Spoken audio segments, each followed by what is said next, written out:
Hi, I'm here at South by Southwest in Austin, Texas, and I'm here with Valerie Khoo of Sydney Writer Centre. Hi Susie, how are you? I'm very well. Welcome back to South by. This is your second year. That's right, it's great. It's great to be back. Tell me, why is it great to be back? It's just such an inspiring event. There's so many sessions that are really incredible, but also it's just a fantastic place for connecting with people. There are so many people who are here that you know about online, that you meet online, but you finally get to meet face to face. So have you had any favourite moments yet?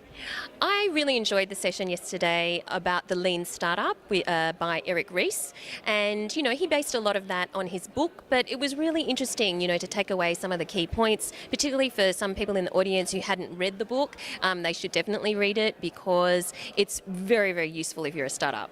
So the book is called The Lean Startup, so give us 2 or 3 concepts from the book. Sure. So when you're a startup, it's so easy to just think of a brilliant idea, We just think it's a brilliant idea and we can outsource it on freelancer.com or odesk.com or whatever, and then we can make it come to life. And we think it's so clever, and it's not so hard. It's not as hard these days as it used to be to make a business come to life.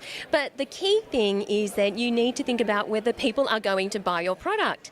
So he talks about how a lot of startups go through years, sometimes months, but sometimes years of development to create this product, and then no one buys it. No one downloads the free trial. No one actually pays any money. No one is remotely interested in actually forking out the money to buy the product or service or whatever it is. So one of his key points is to make sure that from the very start you are building something that people want to buy. And he talks about building a minimum viable product, not actually spending the years and years to fine-tune it and add all the features that you think that you need to add, but actually building just the minimum viable product to see whether people are actually going to buy that. Because if they're not, then you don't waste as much time, it's less risk, and you don't, spend your inheritance or your mortgage. So that's really important, and it's a good takeaway from a lot of startups who get so excited by their idea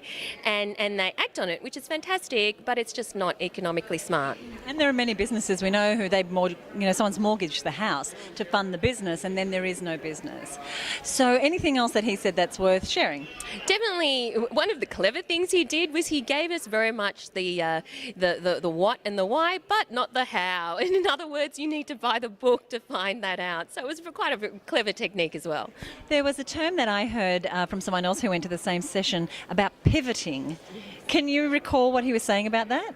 So the concept of pivoting is to make sure that you just change your strategy but not your vision. So if things aren't working for you, you don't suddenly chuck it all in necessarily. If you really think there's something there, you don't necessarily create an entirely different product. You stay grounded, you stay anchored into your vision, but maybe you need to go about it a different way. Maybe you need to create a slightly different product. So you pivot.